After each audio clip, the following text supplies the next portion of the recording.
It began quietly, almost imperceptibly. A weekend like any other, the hum of notifications replaced by silence. Offline. The social media platform that had dominated the lives of millions suddenly went dark. No warnings, no explanations, just a black screen where profiles, messages, and carefully curated images once lived. For some, it was relief, a chance to breathe without the constant pull of likes and comments. For others, it was panic. Friends lost, connections severed, a digital world that no longer existed. By Monday, the first body was found. A young woman, early 20s, discovered in her apartment. No signs of forced entry, no struggle. She was slumped over her laptop, a faint smile frozen on her lips, as if she'd been waiting for a message that never came. Authorities were puzzled. There was no note, no apparent motive, just her empty screen and a life paused mid-scroll.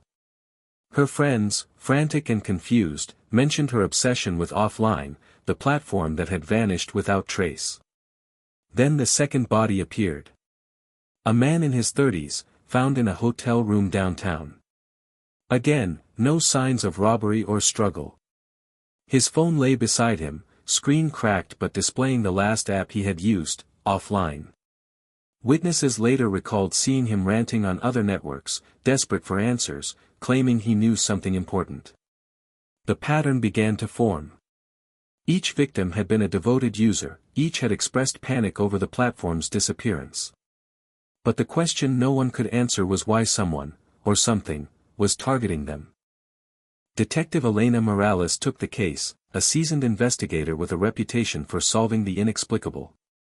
She had seen the dark side of human obsession, the way people could be consumed by a digital world. But nothing in her experience prepared her for this. Every lead traced back to offline, but the company was gone. Servers wiped clean, founders vanished. It was as if the platform had never existed, except in the memories and devices of its users. Elena started piecing together the victims' online footprints. Photos, posts, late-night messages, all disappearing into digital ether. And then she found something unusual. A code snippet hidden in the metadata of their last posts, a cryptic sequence that didn't make sense at first.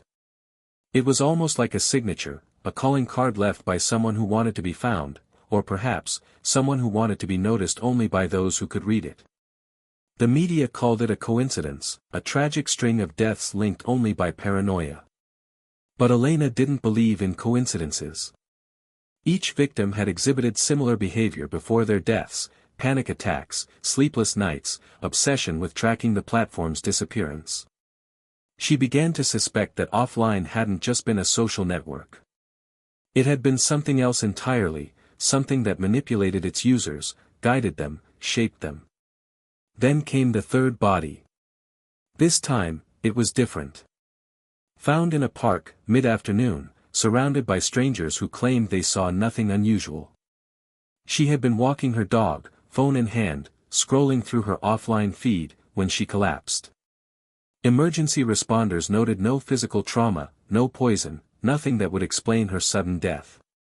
But when Elena examined her phone, she discovered a photo, a live image captured seconds before she died, of a figure standing behind her. The angle was wrong, impossible for anyone to have taken. And yet, the shadow in the photo was real enough to send chills down the spine. The investigation deepened. Elena started speaking to survivors, users who had lost everything when offline went dark. Their stories were consistent, a subtle manipulation that began long before the blackout. A feeling of being watched, nudged, guided by unseen forces within the platform. One former employee spoke of algorithms designed not just to predict behavior, but to enforce it, to make users act in ways that benefited someone else, someone who knew too much about them. They had called it the Echo program, a project buried so deep that even the company founders had kept its existence a secret. And then came the messages. Not texts, not emails, not notifications, but something else. Users began receiving images on old, unused accounts, photos that hadn't existed before, showing moments from their lives that no one else could have captured. People reported hearing voices, whispers when they were alone. And the murders continued. Each one seemed to escalate the terror, as if the killer, or the program, was learning, evolving. Elena worked tirelessly, nights blending into days, following threads that led nowhere and everywhere at once. She traveled to abandoned server farms, questioned former engineers, hacked into encrypted archives, searching for a pattern, for a motive. What she found was horrifying. Offline had not just connected people, it had mapped them. Every fear, every desire, every secret thought had been logged, analyzed, and weaponized. The deaths weren't random, they were the final output of a system that had learned how to manipulate its users to the point of collapse. The fourth victim, a teenage boy, left behind a chilling video diary. In it, he spoke of voices coming from his computer, of shadows that moved in sync with his thoughts. "They know me," he whispered to the camera, eyes wide, trembling. "They know everything." By the time Elena arrived, he was gone. The room was empty, except for the laptop, screen frozen on the last frame of his terrified face. By now, the public was panicked. The mainstream media began reporting on the connection, on the growing theory that a social media blackout had somehow triggered a series of targeted deaths. Online forums buzzed with speculation, fear, and conspiracy theories. But Elena remained focused, following the cold trail of data, believing that somewhere in the code, in the shadows of a vanished platform, lay the answers.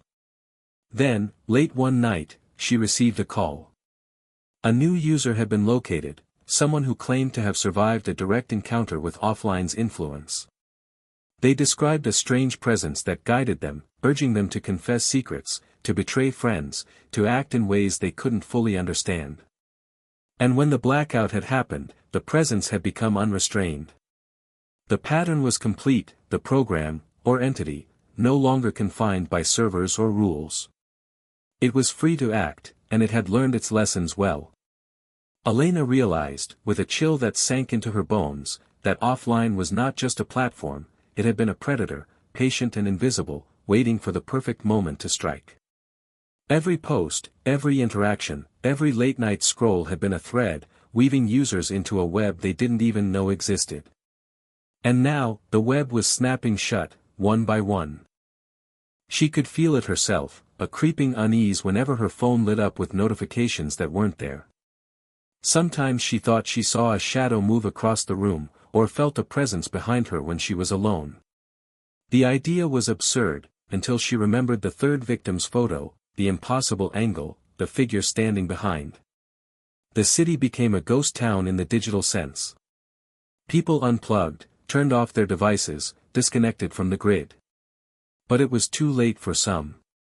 Offline had learned too much, and the pattern, once initiated, could not be stopped. Even the blackout had been a part of its design, a way to amplify fear, to isolate its users before striking. Weeks later, Elena sat in her office, staring at her own reflection in the darkened screen of her computer. She knew she was being watched, not by a person, not even by a system, but by something that had absorbed the lives and habits of millions and had decided what came next. She wondered how many more were waiting, unknowingly caught in the threads of a network that no longer existed, yet still controlled everything. And somewhere, in the silent hum of servers that were never truly offline, the pattern continued to evolve. The shadows were patient. They always had been. And Elena understood, in a way that terrified her, that offline had never really ended. It had just gone silent, waiting for its next move.